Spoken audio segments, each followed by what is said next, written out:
होमलिशियस पूनममध्ये सगळ्यांचे स्वागत. नमस्कार सगळ्यांना. आज आपण व्हेज ग्रिल सँडविच बनवतो आहे. चीज आणि विदाऊट चीज दोन प्रकार बघणार आहोत. मी काकडी घेतली आहे, टोमॅटो घेतला आहे, शिमला मिरची घेतली. यामध्ये तुम्ही कांदा घेऊ शकता आणि सीझनल ज्या भाज्या आहेत त्या घेऊ शकता. पण मी या 3 इन्ग्रेडियंट यासाठी 3 भाज्या यासाठी घेतलेल्या की माझ्या मुलीला कांदा नकोसा वाटतो. त्यामध्ये तिला प्रत्येकाची आवड असते.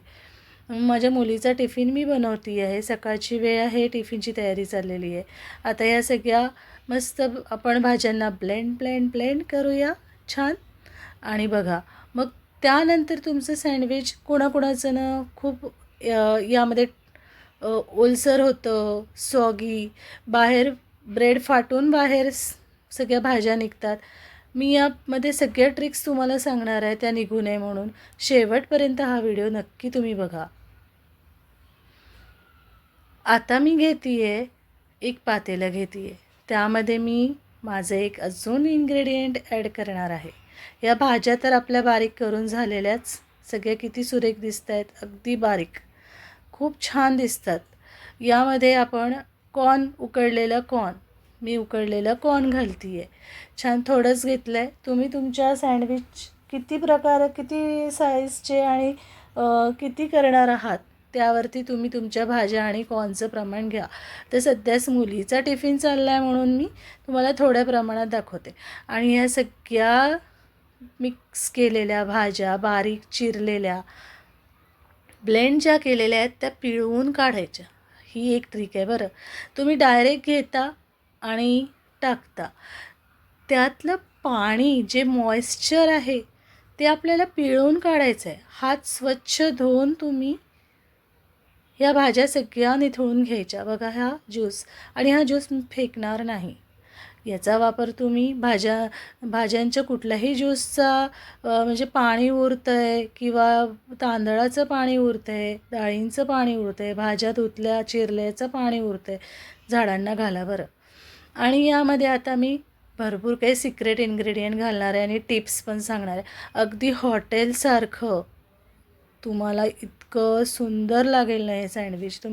तुमचे मुलं तुम्हाला म्हणतील, मम्मा मला आता हॉटेलचं बाहेरचं कॅफेमधलं सँडविच नको आहे, तू घरचंच कर. आणि घरचं हायजीन फ्री सँडविच करण्यात आणि खाऊ घालण्यात फार आनंद बरं. आता मी घेते आहे पास्ता पिझ्झा सॉस. येस, तुम्ही म्हणाल पास्ता पिझ्झा सॉस काय टाकते आहे, पण याची टेस्ट ना अप्रतिम लागते, अप्रतिम. त्यानंतर मेयोनीज, व्हेज मेयोनीज. हे सँडविचला ना एक ड्रेसिंग, हे आपण तयार करतो आहे ड्रेसिंग, एक शाईननेस, एक क्लीननेस मेयोनीज आणतं. मी व्हेज मेयोनीज घेते आहे, यामध्ये मेयोनीज टाकते आहे. आणि त्यानंतर यावरनं मी ब्लॅक पेपर घालेल. ब्लॅक पेपर म्हणजे मुलांना ह्युमिनिटी वाढवणारं असतं आणि त्यांना तिखटसरपणा आणण्याचं काम ब्लॅक पेपर करतं. थोडंसं स्पायसी. यामध्ये तुम्ही चिली फ्लेक्स पण ॲड करू शकता. ओके, चिली फ्लेक्स वगैरे सगळं तुम्ही आवडीने तुमचे जे काही मिक्स हर्ब्स आहेत ते सगळे ॲड करू शकता. मीठ घातलं थोडं आणि याला आता मिक्स करून घेऊया. यामध्ये मी अजून एक इन्ग्रेडियंट घालणार आहे, ते तुम्ही नक्की समोर बघा. ते काय आहे ते तुम्हाला मी आता दाखवते. हे आहे चाट मसाला. होमलिशियस पूनममध्ये चाट मसाल्याशिवाय कुठलीही डिश बनणार नाही. शक्यतोवर गोडाची स्वीट डिश असेल त्यावरती वगळल्यास होईल. आता हा आहे बघा, हे मिक्स हब आहे. हे मिक्स हब तुम्ही यामध्ये ॲड करा. तुम्ही पास्ता पिझ्झा सॉस घातला आहे तर पास्त्याचं पण मिक्सअप मिळतं, सँडविचचं मिक्सअप मिळतं. मिक्सअप मार्केटमध्ये वेगवेगळ्या प्रकारचे मिळतात बरं. ते तुम्ही नक्की यामध्ये ॲड करा. एक वेगळा फ्लेवर, एक वेगळा टेस्ट येतो. मला थोडं मेयोनीज कमी वाटलं, मी थोडं घालते आहे अजून वरनं. तुम्हाला जसं जसं एक थिकनेस, एक बाइंडिंग त्याला हवं आहे ना, तसं तुम्ही त्यात ॲड करू शकता. आणि हो, मी यामध्ये ना टोमॅटो सॉस नाही घालणार आहे. टोमॅटो सॉसचा वापर होणार आहे बरं, पण तो कुठे, तो पुढे नक्की बघा. ॲक्च्युली काय झालेलं, आज थोडी धावपळ झालेली आणि शूटिंग करताना थोडंसं म्हणजे माझा कॅमेराचं सेटअप होत नव्हतं का, तर आज घरची लाईट गेलेली, त्यामुळे थोडं धावपळ गेली आणि चाललेली. पण आहे इन्व्हर्टर, पण इन्व्हर्टरवरती एवढं नाही होत जेवढं फास्ट आपलं इंटरनेट चालतं. इंटरनेटचा थोडा इश्यू आल्यामुळे गडबडले थोडं. आता मी ब्रेड छान असे त्याचे कॉर्नर कट करून घेते. हे ब्राऊन ब्रेड घेतले. तुम्ही विटा ब्रेड घेऊ शकता. तुम्ही मार्केटमध्ये भरपूर वेगवेगळे प्रकारचे ब्रेड्स मिळतात. मी हेल्दीच ब्रेड घेतला आहे, ब्राऊन ब्रेड, अगदी 0 मैद्याचं ब्रेड. मुलांना हे खरं तर हेच देते मी. आणि मला ब्रेडची रेसिपी जर तुम्हाला हवी असेल ना माझी, तर तुम्ही मला कमेंट करून सांगा. याचे काप जे आपण कापतोत ना, ते ब्रेडचे काप जे कॉर्नर जे आहेत ते आपण फ्रीजमध्ये ठेवायचे बरं का, साठवून ठेवायचे. त्याला आपण ब्रेड क्रम्स गार फ्रीझरमध्ये काही वेळ ठेवायचे. 1 दिवस जरी ठेवले ना, दुसऱ्या दिवशी त्याचं ब्रेड क्रम तयार करून घ्यायचं मिक्सर. आता मी घेते आहे चीज स्लाईस. ओके, चीज स्लाईस घेते आहे, चीजचं पण करते आणि एक विदाऊट चीजचं. आता बरेच जण म्हणतात की आमचं सँडविच ओलसर लागतं, बाहेरनं भाज्या फुटून निघतात. त्याचं कारण काय आहे? आता मी तुम्हाला एक सिक्रेट टिप्स सांगणार आहे की तुमचं सँडविच हे क्रिस्पी राहणार म्हणजे राहणार. आता मी टोमॅटो सॉस एका वाटीमध्ये काढते आहे. टोमॅटो सॉसवरती तुम्ही थोडंसं तिखट भुरभुरू शकता. Red chilli powder, Kashmiri red chilli, okay, स्पायसीमध्ये नाही, नाहीतर तुम्ही भयंकर तिखट असं घालाल आणि नको, मुलं खाणार नाही. मी तर फक्त मीठ भुरभुरती आहे. मीठ घातलं आहे आणि त्यानंतर त्याला छान चमच्याने असं गोलसर मिक्स करून घ्यायचं. मिक्स करून घेतल्यावरती ब्रेडवरती मी ते डायरेक्ट अप्लाय करणार नाही. तुम्ही आता बघा, ही सिक्रेट टिप्स ही आहे, ही तुम्ही फॉलो करा. आता मी घेतलं आहे बटर. मी बटर वरनं लावते आहे. हे मेल्टेड बटर दिसतंय तुम्हाला, मी गरम केलेलं नाही. मी आधी रूम टेम्परेचरमध्ये याला काढून ठेवलेलं. हे असे थोडं थिकनेस आपल्याला हवं आहे. गरम केलेलं बटर तुम्ही घालाल तर ते ब्रेडच्या आतपर्यंत जाणार म्हणजे जाणारच. त्यामुळे तुम्ही रूम टेम्परेचरवरती ते ठेवा. जर तुम्हाला आता तुम्ही मॉर्निंगला किती वाजता उठता त्याच्या 1 तास अगोदर 2 तास अगोदर बटर बाहेर ठेवून द्यायचं. एवढा थिकनेस त्याला आलाच पाहिजे. नाही तर तुम्ही गरम कराल तर तुम्ही म्हणणार की यांनी तर सांगितलं होतं होमलिशियस पूनममध्ये की बटर मेल्ट करा. नाही, आता तुम्ही त्याच्यावरनं काय घालतोय आपण? सॉस. येस, हे बघा, तुम्ही काय करता ना, काही माझ्या गृहिणी मैत्रिणी आधी सॉसचा थर लावून देता.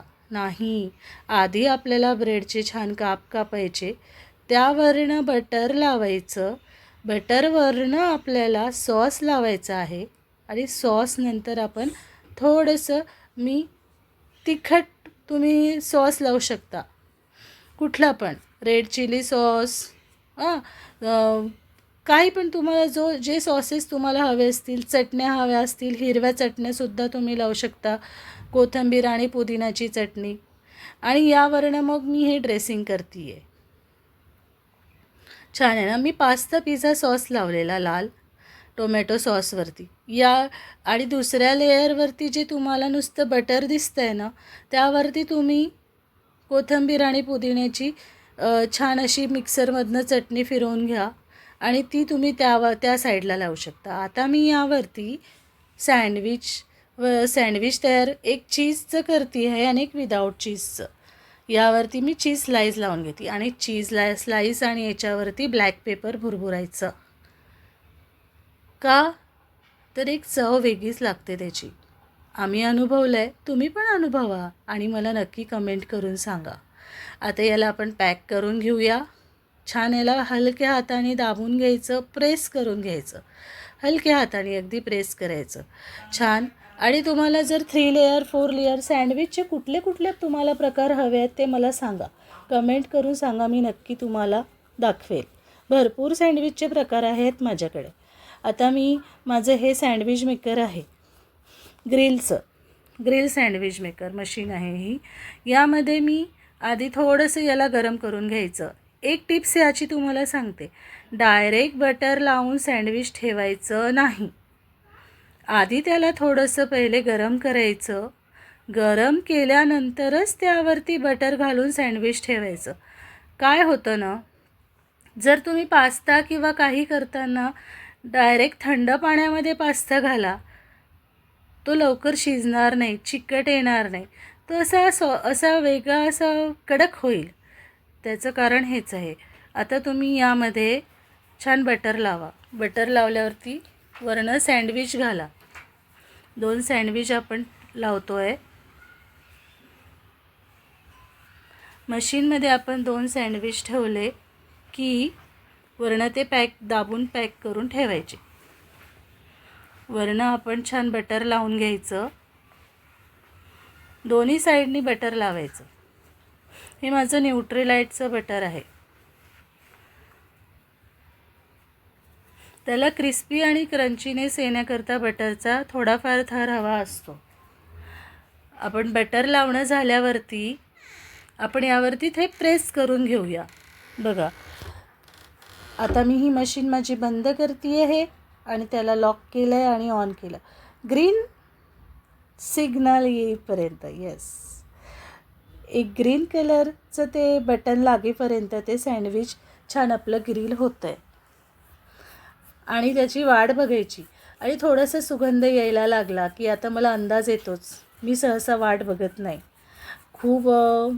माझ्या नवऱ्याला खूप कडक क्रिस्पी क्रंची आवडतं. जर तुम्हाला खूप क्रंचीनेस हवा असेल ना, ग्रीन बटन लागल्यानंतरही ग्रीन लाईट लागल्यानंतरही थोडं 2 मिनटं 1 मिनटानंतर ते सँडविच काढायचं. आणि सँडविच झाल्यानंतर मशीनमध्ये ते लगेच बाहेर काढायचं. ते प्लेटवर डायरेक्ट बाहेर काढायचं नाही. एक तर वुडनच्या तुमच्या छान चॉपिंग बोर्डवर किंवा एखाद्या बटर पेपरवर असं काढायचं. कारण की ही पण एक टिप्स तुम्हाला सांगते बरं. कितीही क्रिस्पी क्रंची सँडविच जर तुमचं झालं असेल, पण तुम्ही जर डायरेक्ट ते सँडविच प्लेटवर काढलं तर त्याला असं पाणी सुटेल, खालनं पाणी सुटेल आणि ते आपलं क्रिस्पी क्रंची सँडविच सॉगी होणार. बघा किती सुरेख कलर आला आहे, किती सुरेख. अगदी गरम गरम आहे, क्रंची क्रिस्पी. तुम्हाला आवाज असं दाखवायचा वाटतो ना, करकर आवाज येतो आहे. पण ॲक्च्युली ना, मला असंच खायला आवडतं, न कापता. एक वेगळं, प्रत्येकाची आवड वेगवेगळी असते. बघा किती सुंदर झालं आहे ते. आता मी तुम्हाला ते कट करून दाखवते. कट करून दाखवतानाही माझं सँडविच खूप मस्त कडक क्रिस्पी आहे आणि अगदी व्यवस्थित कट होतं आहे. बाहेर भाज्या येणार नाही, 100% सांगते. आणि खूप छान अशा ह्या भाज्या. आणि आपण जे ड्रेसिंग आतमध्ये जे घातलेलं आहे ना, ते खूप सुंदर म्हणजे अप्रतिम. मुलांना आवडीने खाण्यायोग्य हे सँडविच आपण बनवलं आहे आणि खूप छान आहे. बघा, त्याचा आतमध्ये बाहेर दिसते कुठली भाजी आलेली नाही, काहीच नाही. आता आपण छान याचं माझ्या मुलीचा टिफिन मी छान सेट करून घेते आहे. टिफिनमध्ये तिला मी देऊन देते छान. आता थोडंसं रूम टेम्परेचरमध्ये त्याला मी येऊ देणार आणि नंतरच मी ते बंद करणार. गरम सँडविच भरायचं नाही. माझ्या भाज्या धुतलेल्या खाली दिसत असतील, टोमॅटो, गाजर आणि इडली पात्र. हे सगळं इडली पात्रामध्ये पण मी एक सिक्रेट इन्ग्रेडियंट ठेवलेलं आहे, ते धुवून ठेवलेलं आहे. ते त्याची पण तुम्हाला एक मी शेअर करणार आहे टिप्स. आदल्या दिवशी मंगळवारी आमच्याकडे बाजार भरतो बरं, आणि मंगळवारचा हा बाजार आलेला असतो आणि खरंच रात्रीची वेळ ही भाज्या धुण्याची. आता मी छान टिफिन तिचा पॅक केलेला आहे. आज ना मी तिला भेंडीची भाजी आणि चपाती दिली आहे. भेंडीची भाजी छान लिंबू पिळून केलेली आणि एक घरचा छान हेल्दी लाडू. हे असं तिला लॉंग ब्रेकला दिलेलं आणि शॉर्ट ब्रेकला मी तिला हे छान सँडविच दिले. ही माझी गोडू श्रीजा. आता आम्ही शाळेत चाललो आहे. आईची रोजची धावपळ सोडायची, टिफिन करायचं आणि जायचं.